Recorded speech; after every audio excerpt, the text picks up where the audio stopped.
Hello my dear friends, you're in the Military Summary channel, and this short video we're going to discuss the most important events that took place during the previous night of the local time.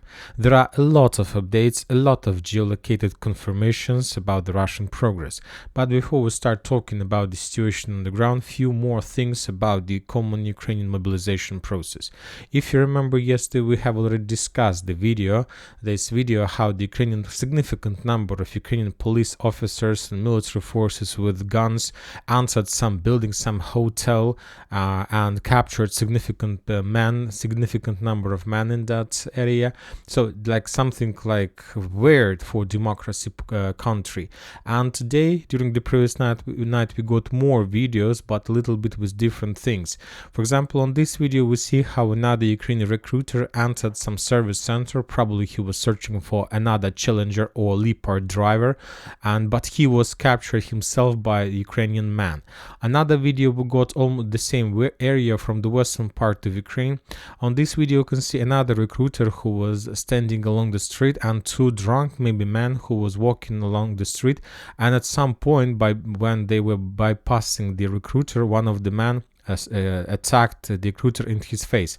So as you can see, there is a real aggression between regular Ukrainians against these recruiters. This is like anger, this is aggression, this is something that Ukrainians will never forgive, never forget about the work of this special Ukrainian recruitment service. After that situation there was a strikes and fight. So obviously this is just a small points, small things in the situation, but obviously this situation is going to get worse and worse every single day, and anger against these people sooner or later will be turned on aggression against Zelensky and his regime. And this is the reason, the main idea I'm trying to tell you, that this is the reason why Zelensky is planning to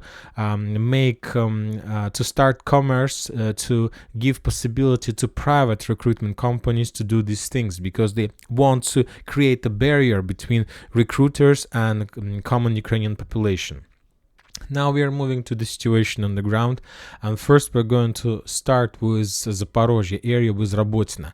The Russians continue their offensive operation, trying to force the Ukrainians to step back from the fortifications that located on the south of Robotyne.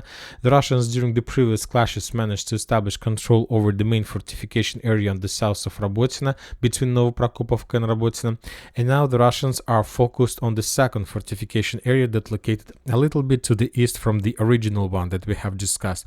And today the Russian sources published the video of the usage of kamikaze machine. So the Russians sent kamikaze tank or kamikaze armored vehicle fully loaded with explosive, and as you can see they were trying just to penetrate and to suppress the Ukrainian defense belt at once and then to capture with an expected attack.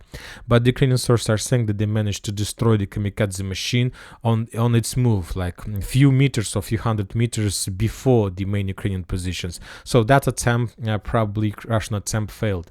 But anyway, we see the Russians' goals, the Russian purposes, and what the Russians are planning to do. And once again, as a result of upcoming operations, the Russians are planning to return control over these, let's say, fields, and to create a half encirclement of Robotyne from the south, which will allow them to continue offensive operation further to the north.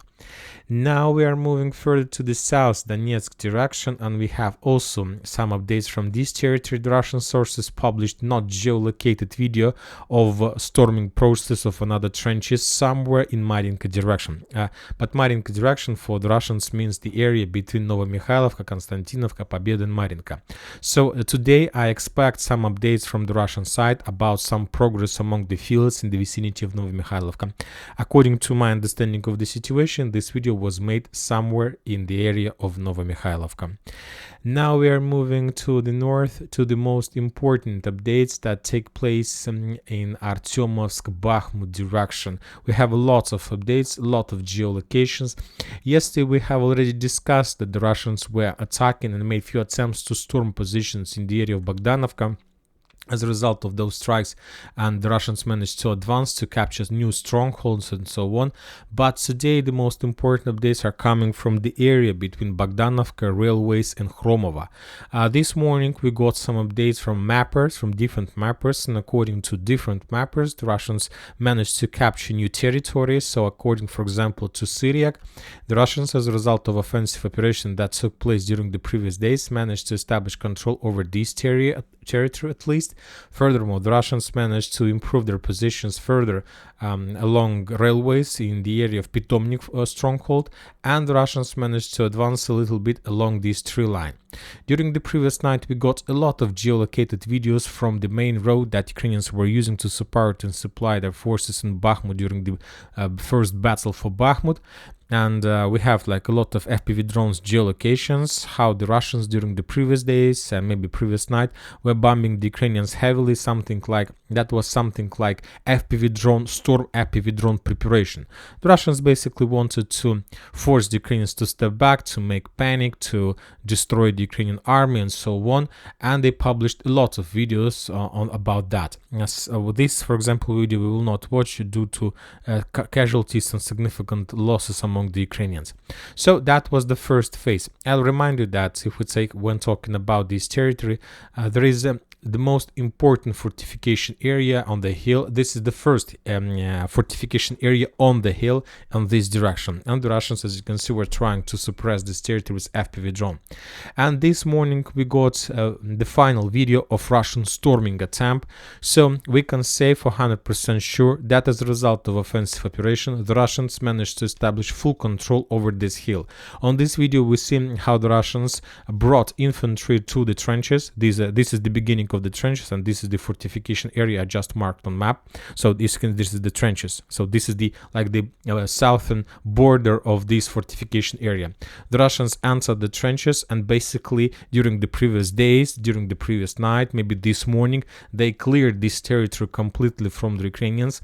The Ukrainians were forced to step back further to the railways and to the graveyard, and so this is 100% confirmation. As you can see, there is a snow in this area, which means that this video is fresh, not something like from summer or late autumn. This is like winter, few days, like maybe yesterday.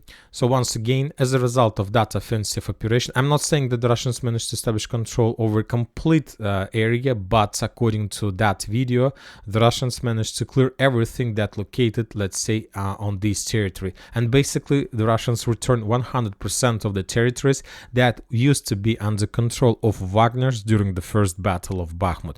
Now, it's like 100%, and now every single second square meter is going to mean like additional progress of the Russians on this area. Now we are moving further to Solidar direction. If you remember, during the previous days we were talking a lot about the Russian attempts to attack in Veselaya. Some sources were saying that the Russians restored control over the village. Some sources are saying that the Russians managed to advance along the railways, but yet we haven't received even a single geolocated confirmation of any of those progress. And today we got some updates from different mappers, including Deep State and Syriac, that as a result of offensive operation, the Russians basically managed to restore control over the area that located between Veselaya and Razdolovka. So this territory from now on is under complete Russian control. And the clashes that we were talking about in describing a few days ago during the previous days, where took place, those clashes, that offensive operation took place in among these fields. And the main goal of the Russians is to enter and to penetrate the Ukrainian defense belt between two fortifications area like Razdolovka and Veselaya, and after that to try to encircle both cities and to attack the Ukrainians, both these two villages from behind.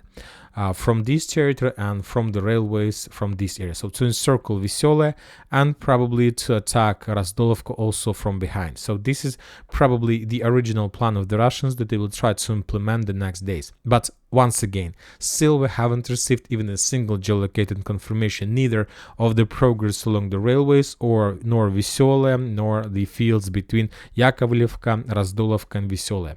Now we are moving to Liman direction. We also got the first geolocated confirmation of Russian progress in the fields in direction of Zhiribets River. If you remember, during the previous days, a lot of mappers were showing about the Russian progress. Some of them were showing significant progress, but as you remember, we took a decision not to change the map until we get some real proofs of the Russian progress, some geolocations and so on, as we received just now in Khromovo-Bohdanivka area or in Rabotina and so on. And today we got the first geolocated video confirmation of the Russian control of this territory. This video was published by the Ukrainian sources, and on this video we can see how the Ukrainian soldiers, how the Ukrainian artillery forces were coordinating and bombing the Russian positions on the edge of the forest on this tree line. So this video confirms 400% of the Russian advances in this area, and now we do have right to change the map and to show the Russian progress on this territory. So as you can see, the Russian soldiers captured the forest and the Ukrainians were attacking them with cluster rounds. So this is the situation, and before making next video, we will update at least this territory under complete Russian control. So something like this is the real progress of the Russians in this area. Maybe the Russians managed to capture more, but we still haven't received any geolocated proofs of that. And that's it for the short video. Military Summary channel reminds we condemn any violence in the world. Thank you for watching. Subscribe to my channel, put your likes, join my Patreon, and have a good day. Bye bye.